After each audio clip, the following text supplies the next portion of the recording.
I know it's not a Wednesday or a Thursday night, but I thought I'll be doing some more regular updates every 2 or 3 nights while we're combining, rather than wait till a Sunday update when make them long, and it'll give me a lot easier time to edit them if I'm going to be doing them more frequently. So in this update, we do get started harvesting the barley. We also move on to the wheats. I'm looking at in-store hygiene as well, and crop temperatures, because they're hugely high at the moment, and a bit about how we go about cooling them. Grain quality as well, which we've had a bit of a nasty surprise with that, so I'll look into that as well. So hope you enjoy this midweek update. There'll be another one in a couple of nights time. So thanks very much for watching, and we'll see you at the end. So we're just about to start moving the combine up to the heath, but the combine's just gone past on the road here, and so we've got a whole line of traffic behind us.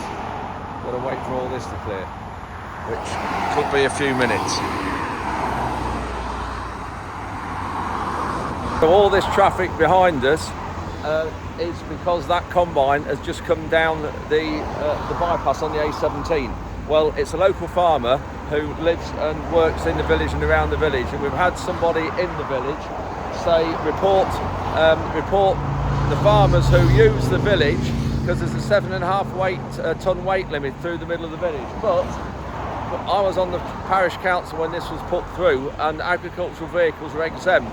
That's the only way the police would allow it, because the police didn't want more slow-moving traffic on the A17. And you can see here, this is exactly the reason why that combine has only been on that road about a mile. And look at this, we've been waiting here now 7 or 8 minutes, and the traffic is still coming. We've finally got out.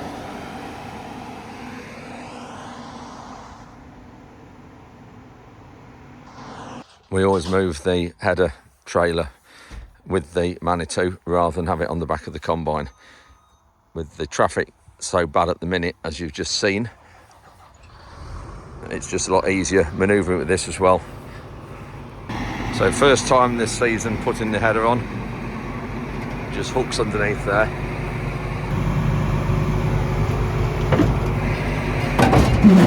Just lift it off there. Bob's your uncle. This header is 10.5 metres wide, or 35 feet. It's printed this grass, the tracks have. Tom keeps this grass nice now. Tom lives here at the house where Rhonda and I used to live. Ruben's put the lifters on. We don't always have them on, but there's some barley that's a bit laid, so this just helps pick it up a bit better. But the New Holland headers are very, very good normally, picking up flat crops because of the shape of the bottom of the bed.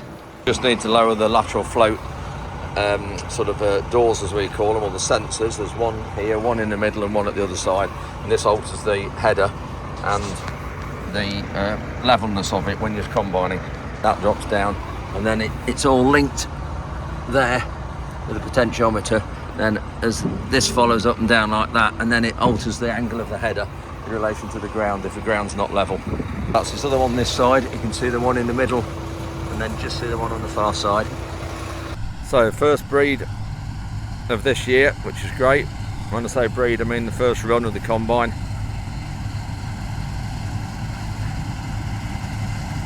This is the first tank full of Harvest 24.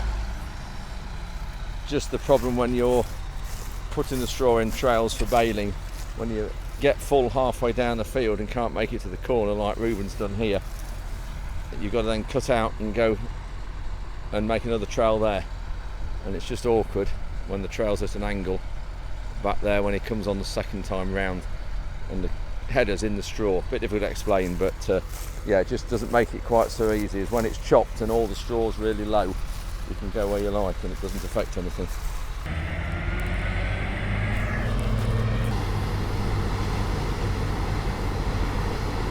Lovely sight to see. First of the grain going in a trailer.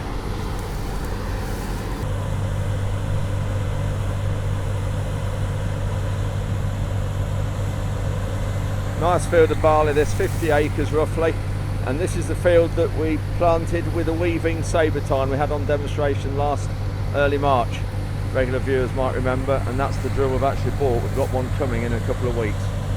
And you can just tell that the rows are a bit wider apart than our free flow. The row width here That's right, so you maybe come there. The road width there is 16 centimetres from up wide, whereas on our timber drill they're 12.5 centimetres.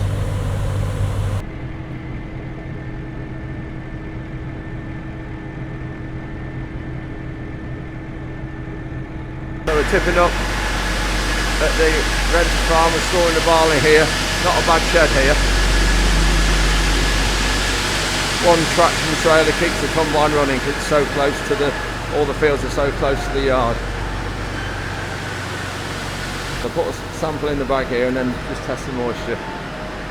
So I've got a sample here in the bag. A few green ones. There always is though on the outside and tram lines and things. Another green one there.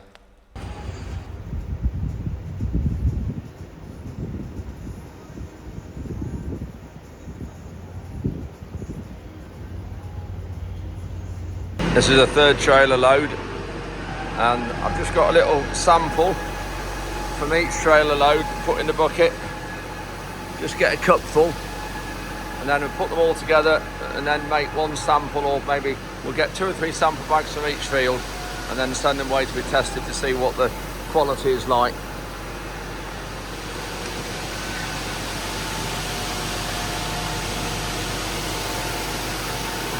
Just need to push it up now. We've got 3 loads there, but I've got to be careful because that back wall isn't very solid.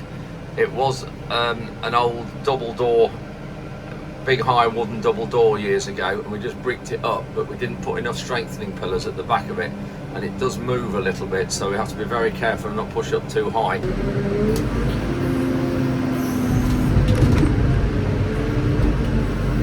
So it's just a case of letting the grain run back, not pushing it against it, but stopping before you get to the back wall and then just letting the grain run down to it on its own sort of inertia. We're all right inside near the bins on the right hand side here, we can push to there, but that back wall, need to be very careful with it.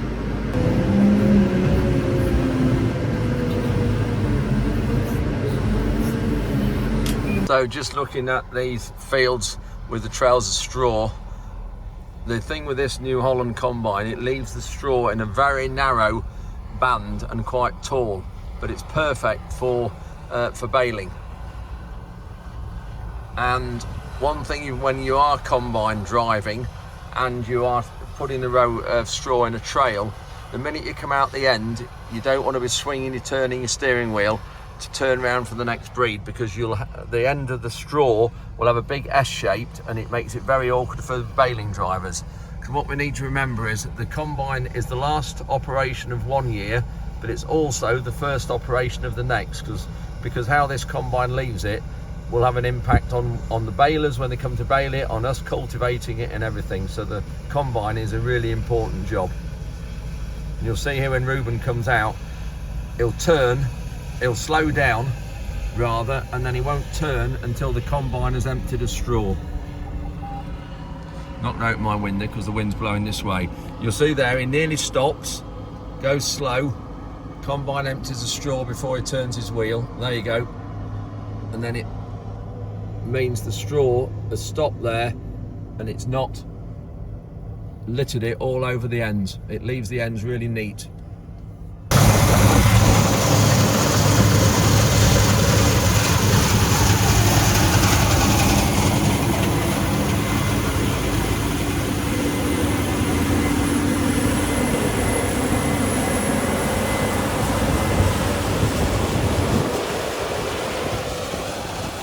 Best of ideas, get the wrong side of the wing. Anyway, you see there how lovely it's leaving this straw.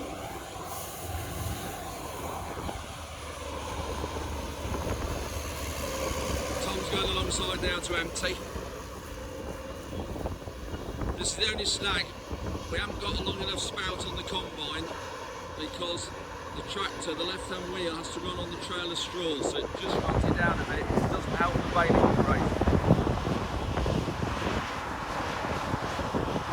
The thing you've noticed, hopefully, is we're leaving a very, very short stubble. If you look at my hand, if I can get it with the sun, only probably 3 to 4 inches long, and on purpose, that is, because when we're baling, I can't see the point unless you get as much straw in the bale as possible and sell as much as you can, and then just incorporate this short stubble.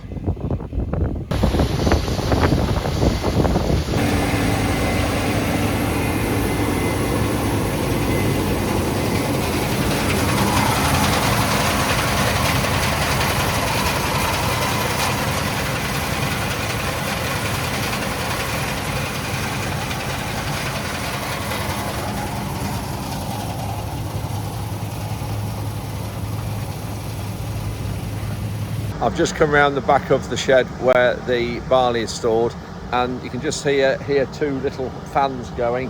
There's one in this little cubby hole and there's one in that one, and these are what we call low volume fans, and these are just blowing air under the floor. Now I'll just show you inside the fan house, but they're set to a differential, so the temperature, the air temperature, needs to be cooler than the crop. I've put a temperature probe into the crop, and then we'll just show you how we set them. So this is where there's some bigger fans for the bins in here, and there.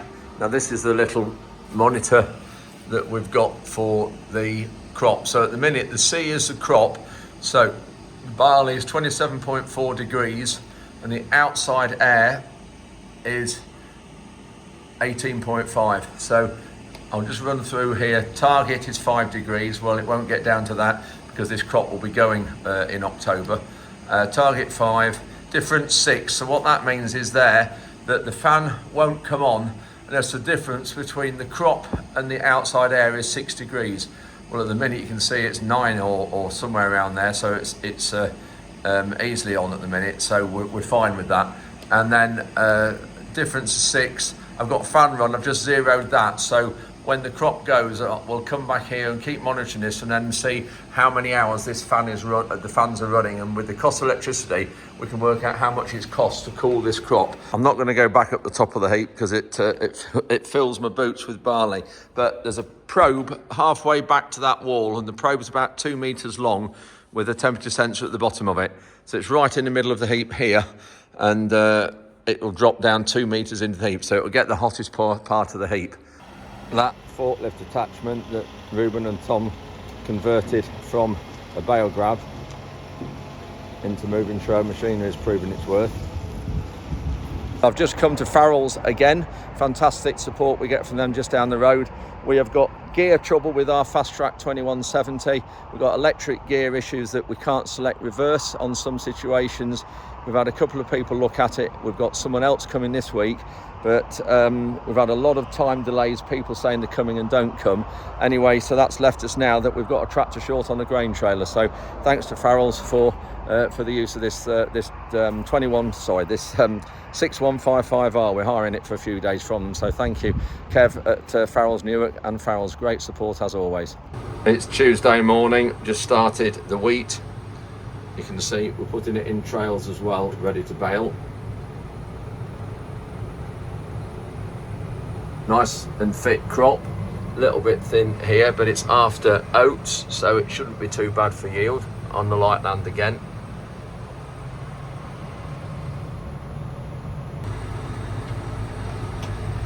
So this is the first trailer load. It's not thrashing very well. You can see quite a lot of chaff there, and it's some unthreshed grains at the top of the ear.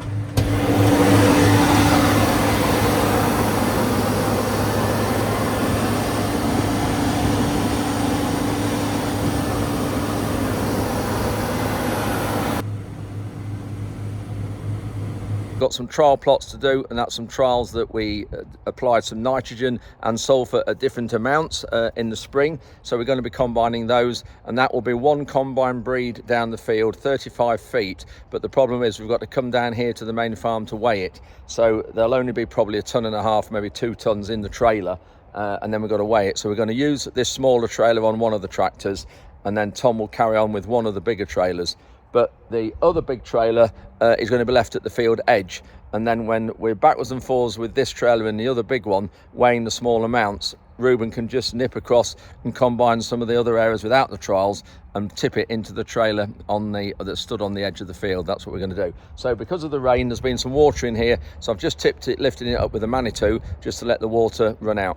So we're down at the main farm now, where we're bringing the wheat from the heath down here, and I've just decided to go into another shed because the bushel weight of this is really low. Now the bushel weight is like when you weigh a set size container and you see what it weighs, and our moisture meter does it, and I'll show you that in a second. But when you start to look here at the small grains that's in it, it really is small, and this is what the problem we've got. And it needs to be about 72 kilograms the bushel weight, and it's only about 68, 69. So rather than mix it up with another heap and ruin another heap, we're going to put this separately. And if we get some other wheat that's higher than 72, we might be able to blend this when it goes out when we load lorries. But at the minute, we're tipping it here in a separate shed. But it's really, really warm. I'll show you in a minute in the weighbridge how warm it is. But when you put your hand in the heap here, it's like putting your hand... Oh, it's like putting your hand in front of a hairdryer. So we'll have a look in the weighbridge and just see what the figures are there. So just walking into the weighbridge. And this is the sheet we have for every field. So we write it down manually. That was the weight of all the moisture of the last load. 69, there you go. So we're 3%, 3 kilograms below where we need to be. But look at that temperature, 32.45 degrees.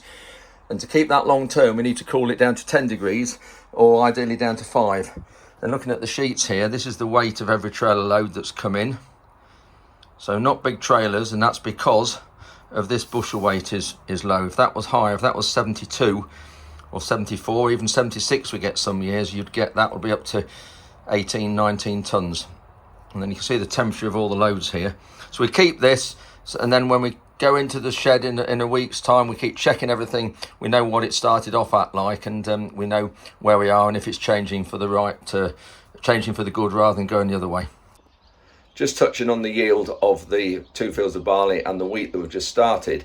I'm not quite sure what the barley's done. We have a rough idea, but I'm not going to say just yet. But it's not brilliant, I don't think. But what we're going to do is, because we didn't calibrate the weigher on the combine, because we combined at the other farm 3 miles away and we tipped it in a shed at that farm, and we only needed 1 traction trailer, and so we haven't brought any of it down here to check weigh. So what we're going to do is we're going to leave the calibration figure on the combine, and then we've got 2 fields of barley down here to do, and when we combine these, all that will go over the weighbridge, so we'll know the true weight and we'll compare that against the combine weight, and then we'll be able to adjust the calibration or adjust the tonnage of these 2 fields we've just done accordingly.